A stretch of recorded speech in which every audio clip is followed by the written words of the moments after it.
குறைந்த விலை நிறைந்த தரம் தங்கள் தேவைகள் அனைத்தும் ஒரே இடத்தில் ஜெயச்சந்திரன் டெக்ஸ்டைல்ஸ். நான் சொல்றேன் எனக்கு இந்த அட்ஜஸ்ட்மெண்ட் பிரச்சனையே வரலன்ட்டு. அப்போ என்ன சொல்வீங்க? படுத்தாதான் இவளுக்கு வாய்ப்பு கிடைச்சிருக்கு, இவ இந்த மாதிரி விஷயங்கள் போனதுனாலதான் இவளுக்கு வாய்ப்பு, இவ நெக்ஸ்ட் லெவல் போனானா ஓ அப்படி பண்ணிட்டா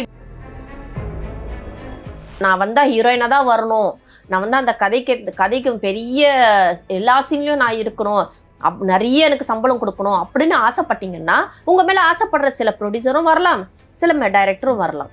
இந்த பொண்ணு நோன்னு சொன்னா இதை விட பேரழகியா பார்த்துட்டு போலாமே, வாவான்னு இழுக்கிறவுக்கு ஐஸ்வர்யா ராய். நான் ஒரு முஸ்லீமு, நான் ஒரு பொட்டு வச்சு தாலி போட்டுட்டு நடிக்கிறதே தப்பான விஷயம்ன்றதுனால நிறைய பேர் அவாய்ட் பண்றாங்க எங்க சொந்த பந்தம்லாம். வணக்கம். வணக்கம்.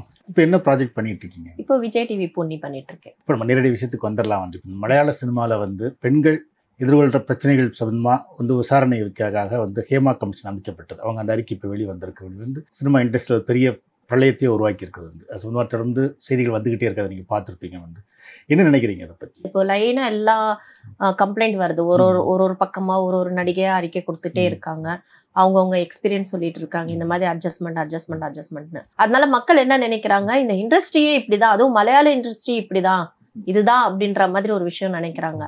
அது சுத்தமான தப்பான விஷயம். அந்த தாட்ஸ் அந்த டாக்கே வேண்டாம்.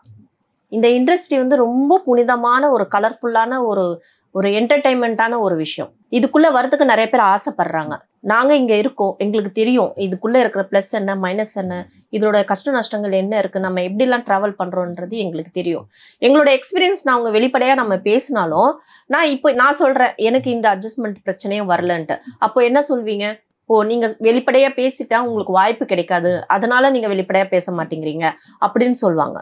இல்லைங்க எனக்கு வந்து இந்த மாதிரி ஹராஸ்மெண்ட் நடந்திருக்கு, எனக்கும் அட்ஜஸ்ட்மெண்ட் ப்ராப்ளம் வந்திருக்கு அப்படின்னு சொன்னா ஓ அப்படியா சரி ஓகே என்னன்னு சொல்லுங்கன்னு நோண்டி கேட்டால் அது வைரல் ஆக்கி அடுத்த வாய்ப்பு வராத அளவுக்கு பண்ணி முடிச்சிடுவாங்க, அவங்க கெரியரை ஸ்பாயில் பண்ணிடுவாங்க. ஸோ இதனால யாருக்கு நஷ்டம் யாருக்கு லாபம்ன்றது எனக்கு தெரியல.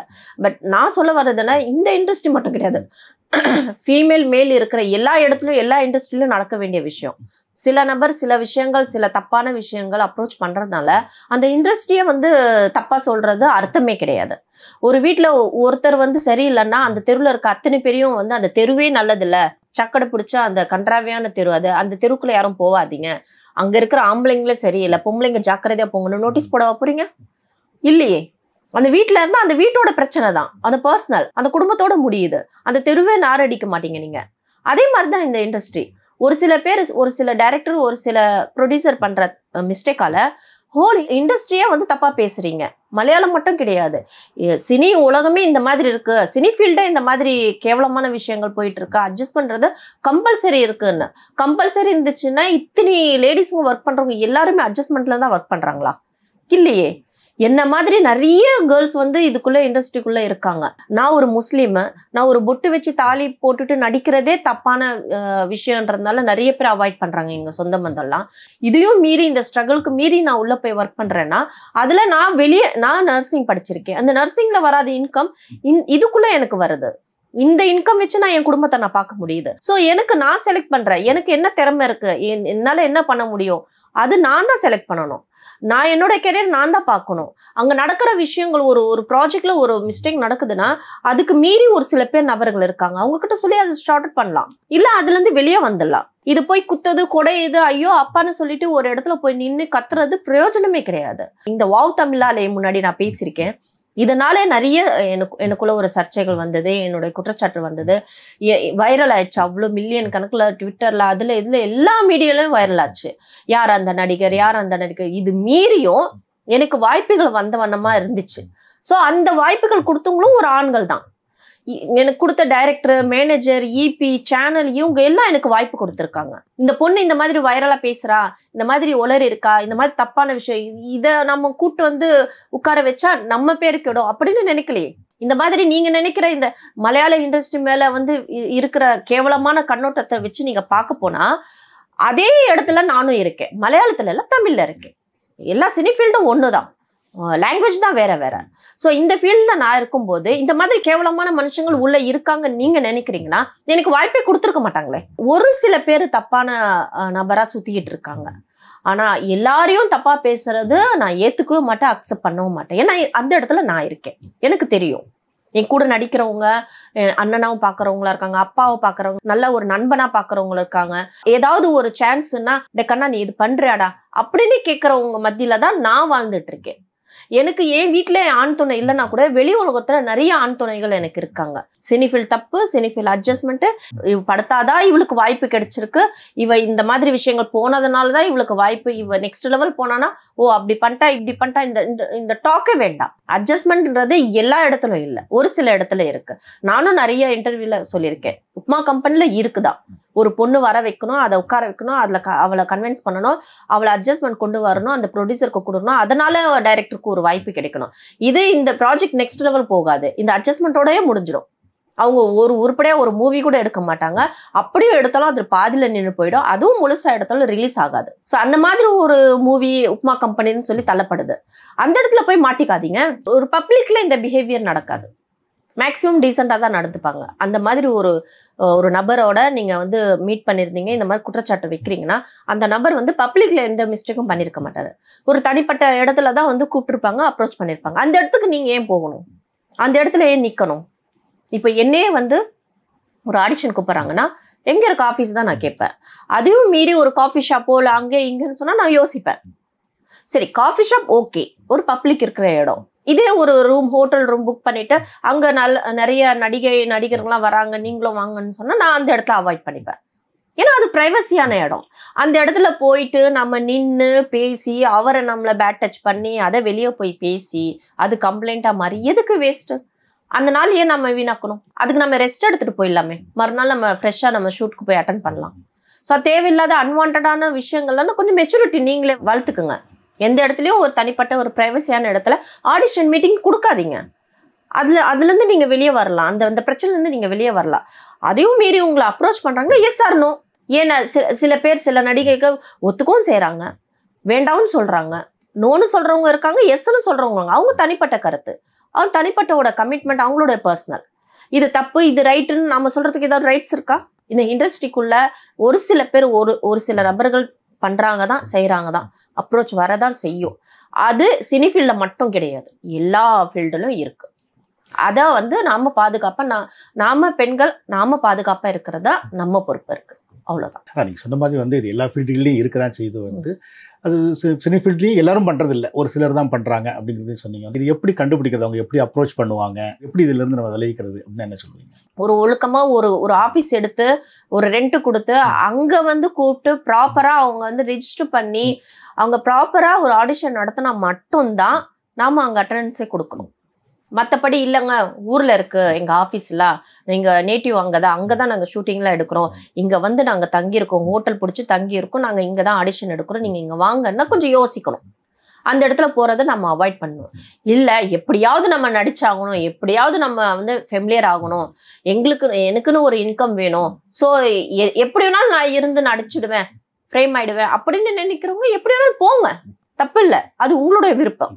ஆனா அங்க போயிட்டு உங்களுக்கு ஒரு வாய்ப்பு கிடைக்கல, அங்க ஒரு அட்ஜஸ்ட்மெண்ட் உங்களை ஏமாற்றம் கொடுத்துட்டாங்கன்னா லபலபன்னு கத்தி பிரயோஜனமே கிடையாது. அடுத்தது உங்களுக்கு வாய்ப்பும் கிடைக்காது. ஒருத்தவங்களுக்கு ஒரு வாய்ப்பு கிடைக்கலன்னா அவங்க வாய்ப்பு கிடைக்காத இடத்த நாசமாக்கணும்னு நினைக்கிற சர்க்கிளும் இருக்காங்க, சில ஆர்டிஸ்டும் இருக்காங்க. இன்னும் உன்னை வச்சு செய்வேன்னு அப்படிலாம் வேண்டாம்.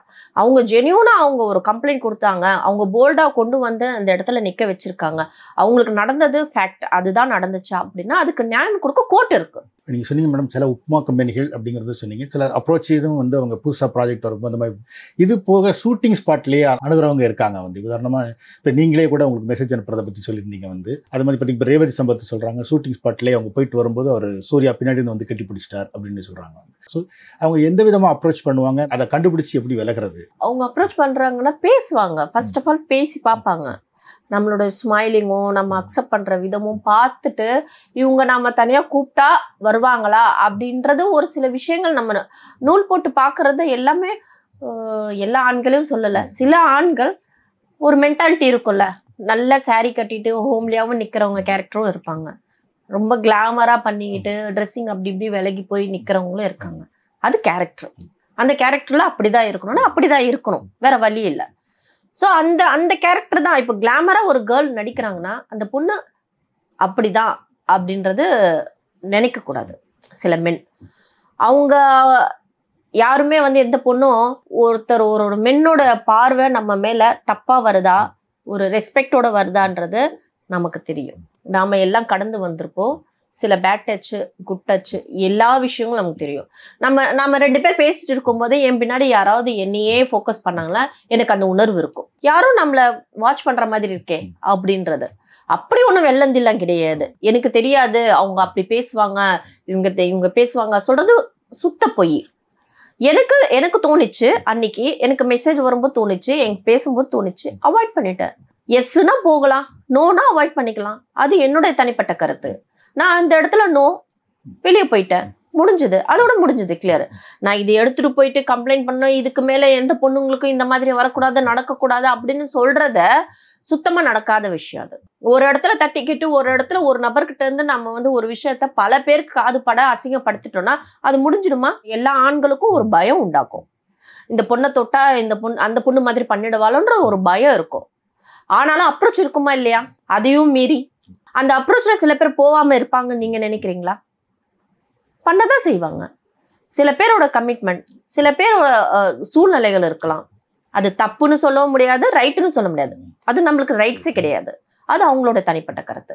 அதனால எந்த பொண்ணுக்கும் வந்து தெரியாமலாம் கிடையாதுங்க. அதுவும் இந்த இப்ப இருக்கிற காலகட்டத்துல இப்ப இருக்கிற பெண்களையே, நான் 90s என்னோட விட்டுருங்க, இந்த 2Kல வர பொண்ணுங்க எல்லாமே ரொம்ப பல கில்லாடியா இருக்காங்க. எது சரி எனக்கே வந்து அட்வைஸ் கொடுப்பாங்க. இந்த மாதிரி இருங்க, அப்படி இருங்க, இப்படி பேசுங்க, அப்படி பழகுங்க அப்படின்னு நம்மளை சுத்தி இருக்கிற விஷயங்களுக்கே நம்மளுக்கு எக்ஸ்பிளைன் பண்ற அளவுக்கு ரொம்ப ஷார்ப்பா இருக்காங்க. ஸோ அவங்க எல்லாம் ஏமாறுறதுக்கு வாய்ப்பே கிடையாது. நெக்ஸ்ட் லெவல் நான் வந்தா ஹீரோயினா தான் வரணும், நான் வந்து அந்த கதைக்கு பெரிய எல்லா சீன்லயும் நான் இருக்கணும், நிறைய எனக்கு சம்பளம் கொடுக்கணும் அப்படின்னு ஆசைப்பட்டீங்கன்னா உங்க மேல ஆசைப்படுற சில ப்ரொடியூசரும் வரலாம், சில டைரக்டரும் வரலாம். ஸோ அதுக்கு நீங்க ரெடியா? உங்களுக்கு என்ன திறமை, அந்த திறமைக்கு தேடி உங்ககிட்ட கேட்பாங்க. அப்போ நீங்க போங்க, உங்களுக்கு நீங்க வேல்யூ பண்ணுங்க. நீங்களா போனீங்கன்னா அங்க ஒரு விஷயம் நடக்கும். அங்க ஒரு விஷயத்த நீங்க ஹேண்டில் பண்ற விதம் வேற மாதிரி இருக்கணும். அதுக்கு நீங்க தயார்னா போங்க, இல்லைன்னா கம்முனு உட்காருங்க, உங்க திறமையை நீங்க வளர்த்துக்குங்க. அவ்வளவுதான் சொல்வேன். நீங்க சொன்னீங்க எஸ் ஆர் நோன்னு சொல்லிடலாம் வந்து, எஸ்னா ஓகே, இல்லைன்னா என்ன நோன்னு சொன்னா முடிச்சிடலாம் அப்படிங்கிற மாதிரி. பட் ஆனா சில இடங்கள்ல வந்து தொடர்ந்து தொந்தரவு பண்றது இருக்கதான் செய்யுது அப்படின்னு சொல்றாங்க. பிரகதீஷ் மத்திய என்ன சொல்றாங்கன்னா, அப்படி சொன்ன பிறகு எனக்கு வாய்ப்புகள் குறைஞ்சது, அட்ஜஸ்ட் பண்ணிக்கிட்டீங்கன்னா உங்களுக்கு அதிக வாய்ப்புகள் கிடைக்கும் அப்படின்னு சொல்றாங்க. இது எப்படி பாக்குறீங்க? யாரும் உள்ள கையை பிடிச்சிட்டு இழுத்துட்டு ரேப் சீன்லாம் பண்றதில்ல. நீ வந்தாதான் உனக்கு வாய்ப்புன்னு சொல்றவங்க யாரும் கிடையாது. உனக்கு ரொம்ப மெயின் ரோல் வேணும், ஹீரோயின் தான் வேணும் அப்படின்னு சில விஷயங்கள் அவங்க சில இடத்துல சில விஷயங்கள் நடக்கும்போது எல்லா இடத்துலும் நடக்குதுன்னு சொல்ல முடியாது. அவங்க எக்ஸ்பீரியன்ஸ் ஆன அந்த இடத்துல மேபி நடந்திருக்கலாம். அது உண்மையா பொய்யான்னு எனக்கு தெரியாது, உங்களுக்கும் தெரியாது. அவங்க சொல்றது நாம கேட்குறோம், அவ்வளவுதான். ஆனா நமக்கு திறமை இருந்துச்சுன்னா கண்டிப்பா நெக்ஸ்ட் லெவல், நெக்ஸ்ட் ப்ராஜெக்ட் கண்டிப்பா நமக்கு வரும். வாய்ப்புகள் குறைஞ்சதுன்னு சொல்றது அவங்களோட கணிப்பா இருக்கு. ஆனா அவங்க அந்த திறமையான ஆளா இருந்து அந்த பொண்ணுக்கு அந்த முழுக்க திறமை அந்த அந்த அந்த கேரக்டருக்கு அவங்க தான் செட் ஆவாங்க அப்படின்னு மைண்ட்ல ஏறுற அளவுக்கு யாராவது ஒரு டைரக்டர் இருந்தாங்கன்னா கூப்பிடதான் செய்வாங்க. அவங்கள கூப்பிடுவாங்க மீன்ஸ் அந்த வாய்ப்பு கொடுக்கறதுக்காக, அட்ஜஸ்ட்மெண்ட்க்கு நான் சொல்ல வரல. ஸோ அந்த இடத்துல அவங்க போய் ஒர்க் பண்ணலாமே. இப்போ நான் ஒரு விஷயம் சொல்றேன், ஒரு ப்ராஜெக்ட்ல கூப்பிடுறாங்க, எனக்கு ஒரு வாய்ப்பு கொடுங்க, நீங்க வெளியே ஒரு 10,000 ரூபாய் சம்பளம் கொடுக்குற இடத்துல எனக்கு ஒரு 5,000 ரூபாய் கொடுங்க, நான் அதில் அட்ஜஸ்ட் பண்ணிக்கிறேன், எனக்கு இந்த வாய்ப்பு கொடுங்க, நான் அது பெஸ்ட்டாக பண்ணி கொடுக்குறேன்னு சொன்னால் கண்டிப்பாக அந்த இடத்துல ஸ்பேஸ் இருக்கும், இல்லாமலாம் கிடையாது. நிறைய இடத்துல ஒரு பட்ஜெட் சுருக்கிறதான் பார்ப்பாங்க. இந்த பட்ஜெட்குள்ளே இந்த திறமையான ஒரு பொண்ணு இந்த கேரக்டருக்கு அந்த பொண்ணு ஆப்டாக இருக்கான்னா அந்த பொண்ணு கமிட் பண்ணுவாங்க, பண்ணாமலாம் இருக்க மாட்டாங்க. அது அவங்க கரெக்டான இடத்துல அப்ரோச் பண்ணலன்னு தான் நான் நினைக்கிறேன். இப்போ அவங்களுக்கு என்ன நடந்ததுன்னு தெரியல அப்படின்னு சொன்னீங்க வந்து, அது ஆனால் உங்களுக்கு என்ன நடந்ததுங்கிறத நீங்கள் சொல்லியிருக்கீங்க, ஒரு சம்பவத்தை நீங்கள் எதிர்கொண்டிருக்கீங்க அப்படிங்கிறது ஏற்கனவே சொல்லியிருக்கீங்க. இது மாதிரி உங்களோட சக நடிகைகள் உங்கள்கிட்ட பகிர்ந்துருக்காங்களா? அவங்க இது மாதிரி அனுபவங்களை எதிர்கொண்டிருக்காங்களா? அப்படிலாம் கிடையாது. ஆக்சுவலா என்னன்னா, நான் பேசுறதெல்லாம் கொஞ்சம் அப்படியே மனசுல இருக்கிறத அப்படியே ஒப்பிச்சிடுறேன். நான் மனசுல ஒன்றும் வச்சுக்க மாட்டேங்கிறேன், டக்கு டக்குன்னு பேசிடுறேன். சில பேர் பயப்படுவாங்க அவங்க பர்சனல் ஷேர் பண்றதுக்கே. என்கிட்ட க்ளோஸ் ஃப்ரெண்ட்ஸ்லாம் நிறைய பேர் கிடையாது. கோ ஆர்டிஸ்ட் ஃப்ரெண்ட்ஸ் இருக்காங்க, அவ்வளோதான். ரொம்ப க்ளோஸா இல்லை, அதுதான் நான். அதனால எனக்கு ஃப்ரெண்ட்ஸ் அவ்வளோவா க்ளோஸ் யாரும் வரமாட்டாங்க என் பக்கத்துல. கொஞ்சம் நான் அப்படிதான் இருப்பாங்க தூரமா, ஹாய் ஹலோ எப்படி இருக்கே அப்படிதான் போகும். பர்சனல்லாம் ரொம்ப ஷேர் பண்ணிக்க மாட்டாங்க. அப்படியே கொட்டினாலும் நான் அதுக்கேற்ற மாதிரி பேசிடுவேன் கரெக்டா. அது பிடிக்காது. நான் சிங்கிள் பேரண்ட்டு, எனக்கு ஆண் துணை இல்லைன்றது தெரியும். ஸோ ஆண்களோட அப்ரோச் இல்லாமல் இருக்காதுல்ல. அந்த இடத்துல நான் எப்படி பேசணும், பழகணும்? ஒரு ஒரு ஒரு மனுஷன் ஒரு அப்ரோச் பண்ணுறாருன்னா அந்த அப்ரோச்சுக்கு நம்ம அக்செப்ட் பண்ணிக்கிறோம்னா நமக்கு விருப்பம் இருந்தால் நம்ம அக்செப்ட் பண்ணிக்கிறோம். இல்லைன்னா சாரிங்க அப்படின்னு சொல்லிட்டு நம்ம கொடுக்குற ரிப்ளைல அவங்களோட பார்வை திரும்பும். நீ சொல்லிட்டல்லுன்னு காலில் இருக்க செருப்பத்தை அடிச்சோன்னா அடுத்த நிமிஷம் அந்த மனுஷன் என்ன நினைப்பாரு, என்ன கரை வரும் மனசுல, என்ன தோணும்? எல்லாரும் முன்னாடியும் ஒரு செருப்பு எடுத்து ஒரு பொண்ணை அடிச்சு தாம்தும்னு ஒரு மாதிரி கிரியேட் பண்ணி விட்டாங்கன்னா அந்த ஆளோட மென்டாலிட்டி எப்படி இருக்கும்? பழி வாங்குற எண்ணமா இருக்கும். ஒரு நாள் மாட்டு வெடி என் கையில, அப்போ உன்னை வச்சு செய்யறன்ற மாதிரி தானே இருக்கும். அதுவே ஒரு சாஃப்ட் கார்னரோட நம்ம சொல்லிட்டு அந்த இடத்துல நழுவி போனா நமக்கும் சேஃப். ஏன் ஒருத்தர் அவங்க எப்படி அப்ரோச் பண்றாங்க அப்படிங்கறது பொறுத்து இருக்கு. அவர் ஒரு ஜென்டிலா அப்ரோச் பண்றாரு, ஸோ நம்ம மறுக்கிறோம், அதோட முடிஞ்சு போயிருது அப்படின்னது ஓகே. சிலர் ரொம்ப வலுக்கட்டாயமா அப்ரோச் பண்ணுவாங்க, நீங்க மறுத்தா கூட அவங்க வருவாங்க. அப்போ நீங்க அவங்கள எதிர்கொள்றது எப்படி எதிர்கொண்டாகணும்? நீங்க வன்முறையை தானே. அந்த அளவுக்கு பெண்கள் பற்றாக்குறை இல்லைங்க இந்த இடத்துல. நிறைய பெண்கள் ஒர்க் பண்றாங்க, நிறைய அழகழகான பெண்கள் இருக்காங்க. இந்த பெண்ணை விட அழகழகான பொண்ணுங்களும் பார்க்கலாம், அழகான கேரக்டரும் பார்க்கலாம். ஆப்ஷன் அதிகமா இருக்கு. இந்த பொண்ணு நோன்னு சொன்னா இதை விட பேரழகியா பார்த்துட்டு போலாமே. வாவான்னு இழுக்கிறவுக்கு ஐஸ்வர்யா ராய் அப்படிலாம் கிடையாது. அந்த அளவுக்குலாம் பெண்களை 100% குணத்திலையும் 100% அழகுலையும் யாரும் கிடையாது. பிளஸ் மைனஸ் ஈக்குவலா இருக்கு. அந்த ஆளோட மென்டாலிட்டி எப்படி இருக்கும், அந்த மென்னோட மென்டாலிட்டி எப்படி இருக்கும் நான் கரெக்டா சொல்றேன். நான் அப்ரோச் பண்றேன், உனக்கு பிடிக்குதா, எஸ்ன்னு சொல்லு, இல்லையா நோன்னு சொல்லி இடத்த காலி பண்ணு, முடிஞ்சிச்சு. நான் நினைச்சேன் நீ ஓகே சொல்லுன்ட்டு, ஆனா நீ அப்படி கிடையாது. அப்போ நான் மென்டலி நான் ஃபிக்ஸ் பண்ணிக்கிறேன்.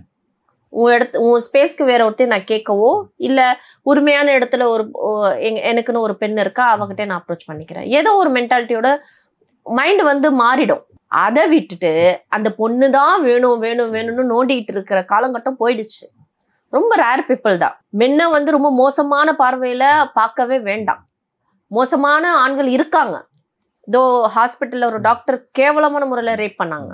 அந்த மாதிரி ஒரு கேவலமான ஜந்து மிருகங்களை மென்னுல இருக்கதான் செய்வாங்க. ஆனா அதை ஒரு காரணம் காமிச்சு அந்த மாதிரி ஒரு ஆட்களை பார்த்துட்டு நல்லா இருக்கிற மென்னுங்களையும் நம்ம தப்பா சொல்லக்கூடாது. ஷூட்டிங் ஸ்பாட்ல நான் அன்டைம் நான் கிளம்புறேன்னா மேனேஜர் கால் பண்ணுவாரு, ரீச் ஆயிட்டேன் வீட்டுக்குன்ட்டு.